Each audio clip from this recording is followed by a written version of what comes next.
Listen only to the sound of my voice. Let your mind relax. Let your thoughts drift. Imagine yourself in a frozen forest. Hello there, Seraphim 17 once again. This is my Black Ops 3 realistic difficulty walkthrough. This is mission 3, it is called Into Darkness, Star Trek. No, it's called In Darkness, and you're being introduced right now to bunny hop shooting, which is of course incredibly effective. Don't do that, guys, it's not smart. It's just dumb. Although I wish you kept perfect aim when you jumped like that, because that's what this game really needs. Who gives a shit about realism, dude? If you want realism, walk to the fucking shop. You know, I want a stupid first-person shooter. Give me this, please. One preferably that doesn't clip as bad as this game. But this is the first mission where you meet the immortal enforcer, immortal tank. I don't know what you call him. I call him the massive knobhead, but I understand that you might not be able to say that in a certain company. So we'll call him the immortal enforcer for the purposes of this walkthrough. This is an enemy that just doesn't make sense in the Call of Duty universe. I could understand if he had full riot gear on and a riot shield on his face, but he doesn't. He has like a pansy Mass Effect helmet and the ability to kill you really quickly with an LMG. That's all he does. He's a normal dude who has a unique symbol. It's like a weird cat face. He looks like Batman, and he takes 1,000,000 rounds to the face. And there are a couple of ways to approach him, but the game is kind of disingenuous with its hints. It tells you to use the swarm launcher, which is a special weapon in this level. When you press right on the D-pad, you get it. It's a lock-on rocket launcher. And then when you shoot him with it, your buddy goes, "Explosives don't do shit." So immediately you're thinking, well, what do I do then?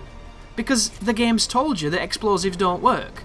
Only they kinda do, I think. Like, I think explosives do work. They just take a while to kill him because he's a heavy enemy. But I never use them on this creature. I shoot it, because bullets seem to be the best way, even though he'll tell you bullets don't do shit. But they do.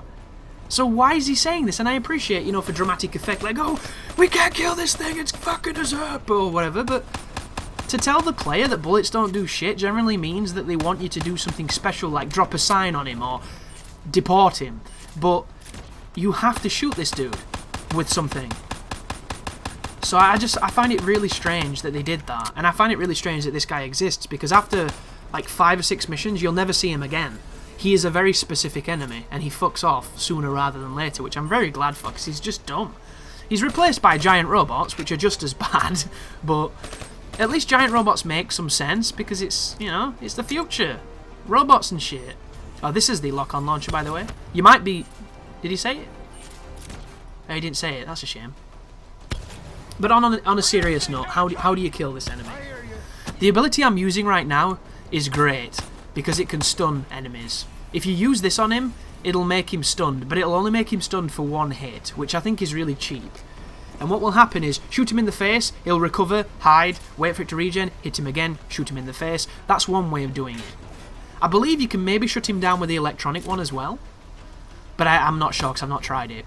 But the best way to fight this armoured enemy, this enforcer, is to hit him with a swarm. When he's in the swarm, you can shoot him as many times as you want, he'll not recover. He's in the swarm for the duration of the swarm, and you can do nothing but shoot him in the face.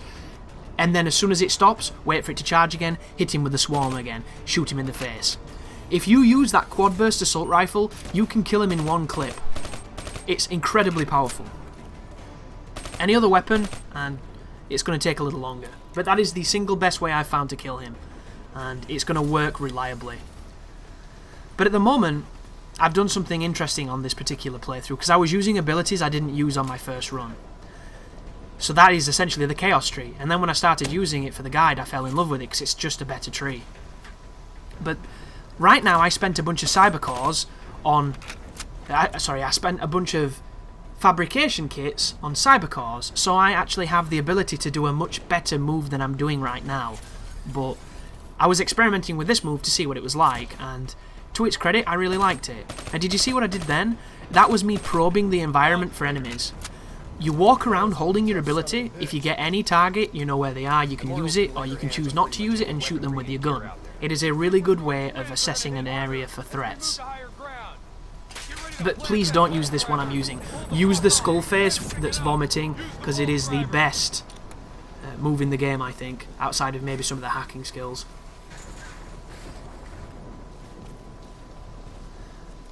So the game here introduces you to this mechanic called the anchor. And it's kind of weird. It doesn't add anything, and it doesn't make a lot of sense. You anchor yourself down, and then you move and then it unanchors. Like, I could understand it on Modern Warfare 2 when you needed to use the pickaxes to do things, because I thought that worked. But this is just, here's some wind so we can have a really nice dramatic effect. I mean, that looks really nice, you know, breaking all that shit and what have you. But I don't see the point of the gameplay. When you get into the water, it makes a lot more sense, because it sends waves at you and the waves move you, and it's a pretty cool idea, but I want nothing to do with it because it's horrendous. It's the most annoying thing on the planet. It's like fireworks when you're trying to do a commentary. Just, you don't want anything to do with it. And the good news is, I have a really good spot, which means we don't have to mess with the water. So, don't worry too much about that. But first I'm going to be pushing over here to trigger a checkpoint. Anchor deployed. Still using that font. What is it? Agency FB, that font? Oh, this level, guys. This level. So... Oh, that's new, by the way. Instead of just blocking you off with invisible walls, they now tell you can't go places like Battlefield. And I don't know if the COD has done that before, but I really don't like it. If you're going to make a level and have areas that look populated that the player can't access, just put a fucking car in front of them that I can't jump on. Don't do that. Nobody wants that. So there is a crossfade because the checkpoint wasn't great. Still not using the ability I wish I was using, folks, but learn from my mistakes. Use the resonator thing, the subsonic resonator. I don't know its full name. It's got a really stupid, clunky name. But use the vomiting skull to make all the people vomit. It is wonderful. So if you climb up onto this scrap heap, you can now start drilling the people here. The immortals that are pushing forward, you can clip them all. Really good spot, you don't have to contend with the water. The turret turns up over there, so clip him too. This level's clinically broken, but it's only broken if you do it wrong. So what I managed to do here, this particular spawn, I pushed it, unbeknownst that you're probably not meant to do that. And I climbed up the building onto a glass roof to the right-hand side. And I pushed round and I got a checkpoint before I shot any of these people. And what it did is it despawned Hendrix. So I was completely on my own. And I was at a checkpoint with all the enemies still alive. Great checkpoint. I proceeded to kill all the enemies in this level, push all the way up the pier to the ship where the objective is, on my own, killing all the dudes, and there were way more fucking dudes than there normally is, only to get onto the ship and realise that I'd bricked the game. I had soft-locked it. Because Hendrix wasn't there, nothing had triggered, and there was no objective. I could not touch the computer, I could not breach the door, I couldn't do anything. I had killed the game, and there was no restart checkpoint feature, because it doesn't exist, and I don't know why. Hopefully it gets patched in. When you pause the game, there is resume game and save and quit, and that's the only, resume game, restart mission, and save and quit, and that's the only options they give you. Absolutely dumbfounding. So I save and quit, and then when I press start game, starts me on the fucking first level of the campaign, and I'll lose all progress. Doesn't warn me, are you sure you want to start this? You will lose all current checkpoints or anything. Didn't say a fucking word. Just started up the introduction cutscene. Black Ops, Black Ops, Black Ops, we're black. And everything was gone. So I had to do this entire level again. And that's not saying to get up the pier, to realise the game was broken, it took me an hour. Because it was a stupid push of the most crazy stuff you've ever seen. Like, I'm tempted to put that video up just to see the bullshit I was doing to live. Because you weren't meant to do it. Just wonderful. And the checkpoint now is the natural checkpoint. But I didn't get the natural checkpoint. I got a weird checkpoint, and it broke the game. So the moral of the story, folks, is there are parts of this game that are fucked if you do the scripting wrong. And the problem with it is it's nothing to do with you. You're trying to live on a difficulty where it's designed to die. You're doing everything in your power to stay alive. Just because you do something that the game wasn't expecting does not mean that it should break. But it does, and it's a shame. And visibility's getting worse. once again, the reviews, when they're criticising this campaign, if they were to say, you know, messiest, glitchiest, most unfinished, unpolished campaign, I would agree. Because that's exactly what I experienced. But I did not experience this misstep, generic, boring campaign. I had a lot of fun. And I keep reiterating this because I want to put it out there that I had a lot of fun, even though all these people are saying that it's not fun. And I did. I liked the story, and I liked the situations, and I did like realistic mode at times. I thought it made it really interesting. It's just at the times where it didn't that I think sucked a big old bag of dicks. And I'm using the wrong ability again, which is pretty depressing, but we'll get there, folks. It's a learning experience. If you're wondering what tree I went down the physical tree my first time, and I don't recommend it. I really don't. It's fun and it's cool, but the effectiveness of what you can do on the other one is so much better. I get stuck here and I should have died, but I didn't. I couldn't tell you why. That person who spawned then always spawns, and there's a guy just on this corner here. He's always there too. I know this because I know this area well, thanks to that ridiculous Battle of Thermopylae I did. My one-man Thermopylae. And then from this power position that I'm in, we're going to use our ability to stun people. We're going to use our grenades to kill people. If I was using the sick ability, every time I stun a group of enemies, they would be dead. That's how much better that other ability is. So use it. It's so good. I found it really strange here too. Earlier on, do you notice how he was telling us to use our environments to kill people? And in that command center, we could shoot icicles to kill people, which is really cool. In that area with the drone where we got that scripting problem, you could shoot the furnace hanging... I don't know what you call them, those weird basket things that had all the lava in them, those weird cradles. And it spilled on people and killed people. On this level, there are these massive cargo crates. I thought if you shot the crane, maybe it would drop it and do something, but you can't. They're just part of the geometry. But this is the area where it never triggered. Hendrix wasn't here. Kane didn't say anything. I couldn't touch this PC. The game was dead. Really disappointing to see that. But the only thing left to do on this particular section is to breach this door. And on these breach moments, the game gets kind of weird. Because you can die during them. And depending on your gun you're using will depend on your effectiveness. Like if you're used to using a burst weapon or if you're used to using an automatic weapon, you know, you'll have varying degrees of success, but that's pretty much 1/3 of the way through the mission now, folks, and we're pushing on to the hardest checkpoint in this particular mission. So there was a save point, see that? Progress is saved, that means we got a checkpoint. We're going to swim through this wreckage. We're going to pass a dead body, we're going to come up against no challenge whatsoever, and then we're going to get another checkpoint. What was that? 5 seconds? 10 seconds maybe, when it happens? 15 at most? Arduous seconds, the worst kind of seconds. You know, the ones that feel like you're in exile. Seconds feel like hours. So let's have a look. We come up here. Checkpoint is just now, when we touch this armory. So you'll see there was a transition just then. That was a checkpoint, folks. 15 seconds of gameplay. You're now not going to get a checkpoint until you get to the cutscene inside this hospital, which means you kill all these enemies here, you kill all the enemies in the next room, you kill all the enemies in the room after that, and then you're done. It's give or take about 70 fucking dudes. No checkpoint. And it baffles my mind. It really does. Is the section particularly difficult? No. What makes it hard is there are riot shield people, and at this point in the game I didn't realise that that sick move, that resonator chaos ability, was so god tier, and I was using an inferior skill. So I'm going to have a lot of trouble against the shield dudes, and at the end of this it's all shield dudes, and one mistake puts you back at that ammo box and you have to do all this bullshit again. And it's just this very strange moment of... I remember almost every COD campaign, some not as well as others, but I remember Veteran on COD 4, you know, being behind a wall. I daren't even sit up because I'm getting shot.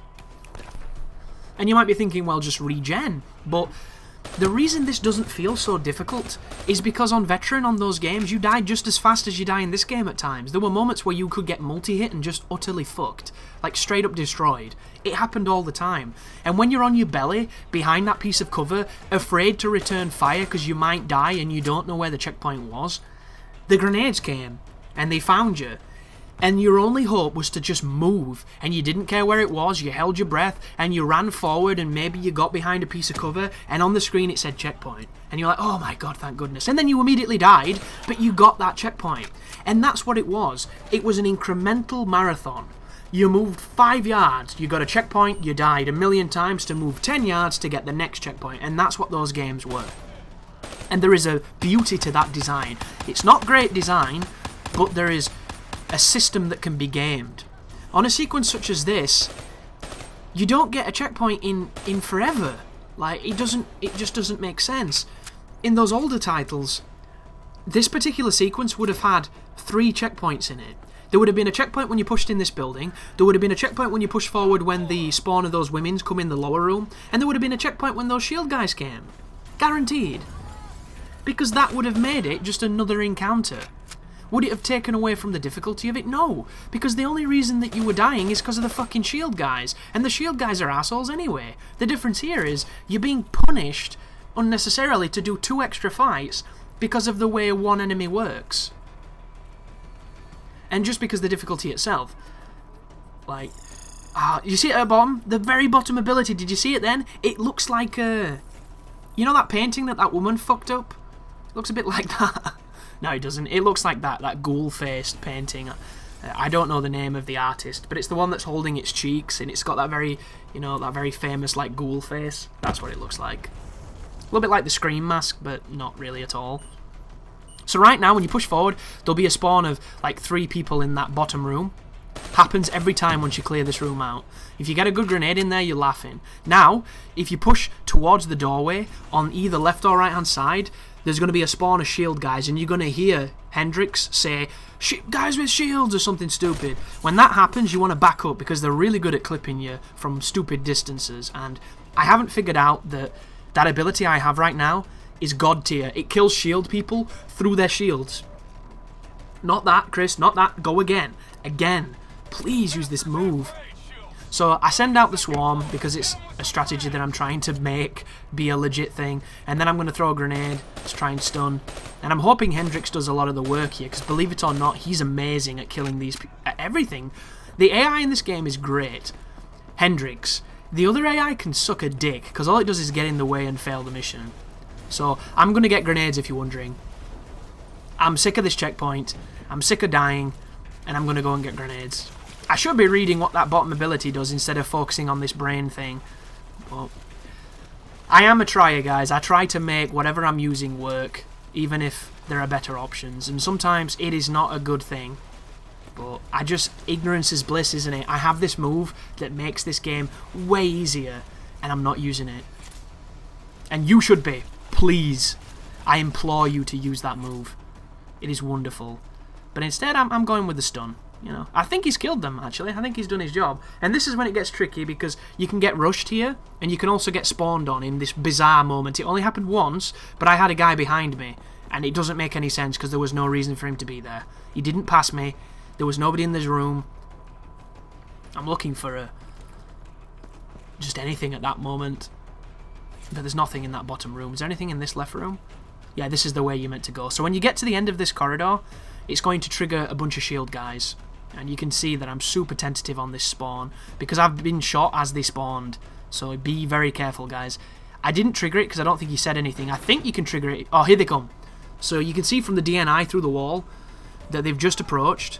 But for some reason, it's kind of intermittent when you can see their outline or not. I don't know why it does that. I wish it was a bit more consistent. But there's the first stun. I stun him. I throw a grenade. It gets both of them. Nice. That worked really well. See how the music went relaxed then? There are still enemies here. As you push into this room, there's another spawn, so do not just rush this thinking you're safe. When you push towards this ward, a bunch of guys are going to spawn, and you can skip them completely because they're going to flank.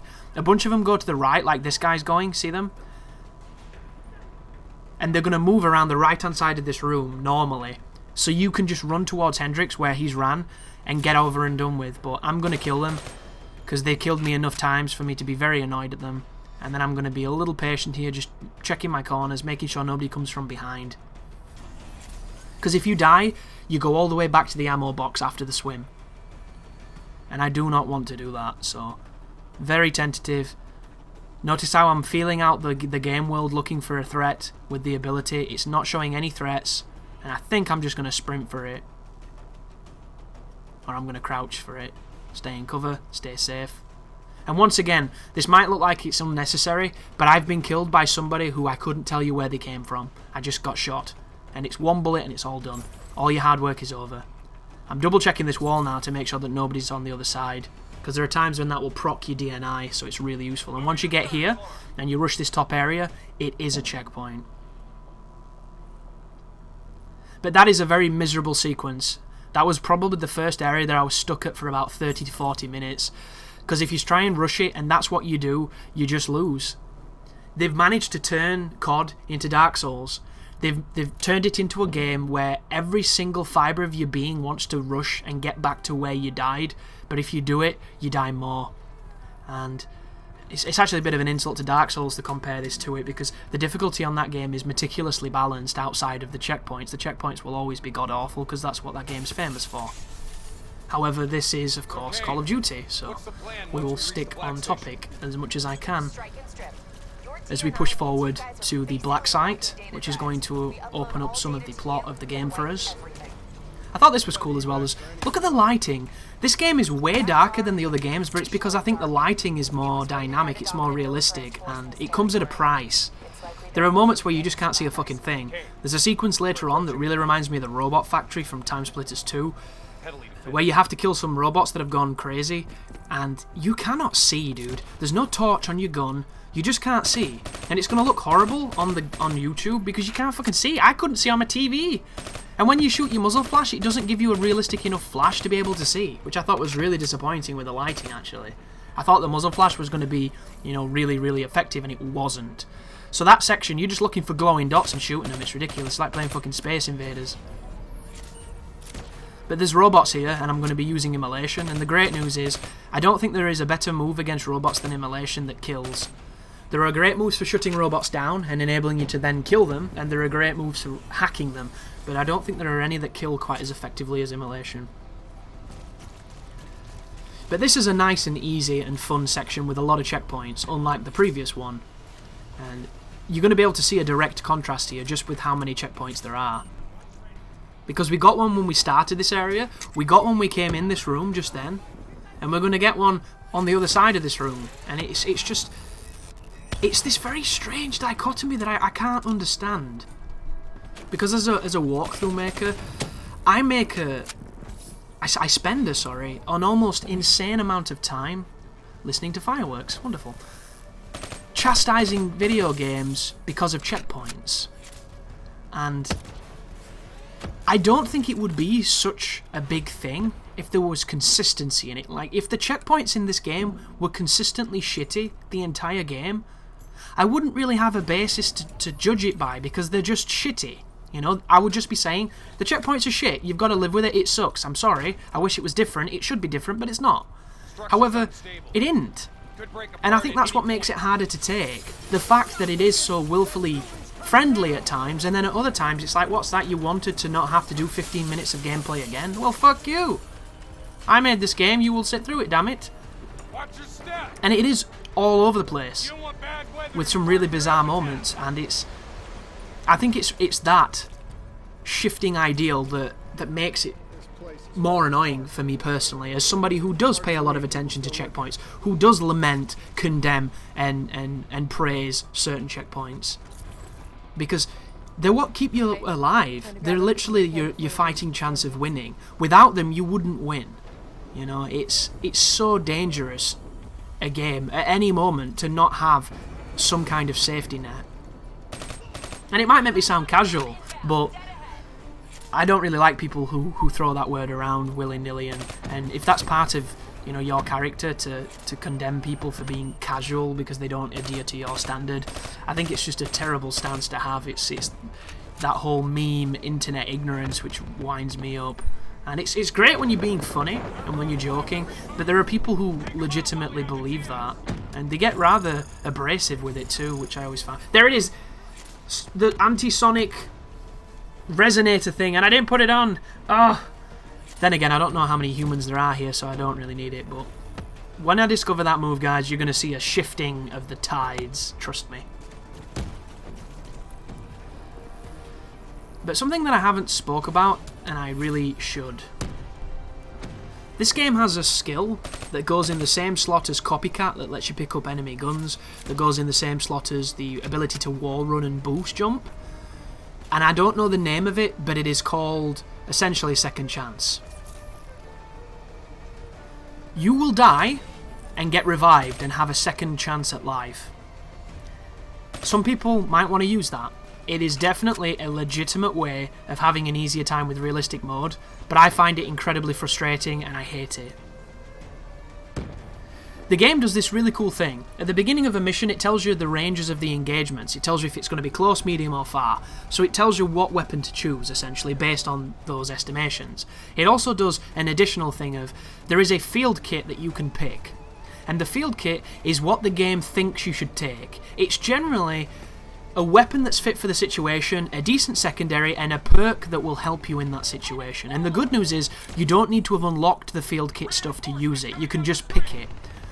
The reason I'm mentioning this is, after the level after this one, or maybe the next one, I lost all my progress. And to the game's credit, it lets you unlock all the missions at the beginning. So you can boot the game and immediately play the last level if you want to. I don't know why you would, but you can, and not many games let you do that. So Treyarch, I love the fact you did that. I hate the fact your game fucked my save file, so I had to use it, but I'm really, really happy that that's a choice. I think it's wonderful. You can start on the hardest difficulty, and you can start on the last level if you want to. So when I resumed the game, I was level 1 again. I had no guns, I had no perks, I had no abilities, I had nothing. So I was massively gimped. And I just took a hit, take a shot. Also, there's a heavy wandering around there. There's the enforcer dude, so stunned. See how he's stunned? I have free reign now to shoot him in the face. The moment he recovers, he will kill me. So I need to get the hell out of there and then hit him again with the swarm. But this is the reason why I recommend the swarm as a move, because it does that to the heavies. It is the only thing outside of maybe shutting them down that gives you guaranteed window to kill them, and it's wonderful. And this particular piece of cover I'm on here works really well. See? That was it. He's dead. How cool was that? Simple fight, once you know how to kill them. So once my save was killed, I was using the field kits to give me better guns so that I could have a better chance of winning, rather than using nothing. And on a particular mission, I have that ability to get revived, and it wound me up. But it's in the walkthrough, because there's a swimming section that's an absolute nightmare. And in that moment, I got killed on my way out, and it revived me, and I managed to get out and trigger the cutscene, and I did not feel bad at all for using it, because that level fucking sucks, and that section is shitty. It is miserable. You're timed, because you're suffocating. There's combat, you're swimming. It's the fucking worst. The absolute worst. But I got to use that ability, and I got to understand just how powerful it was. So if you're struggling, unlock that move. Unlock it and use it, because you will get 2 attempts at every life, and it literally is the difference between life and death sometimes. However, I don't want to use it.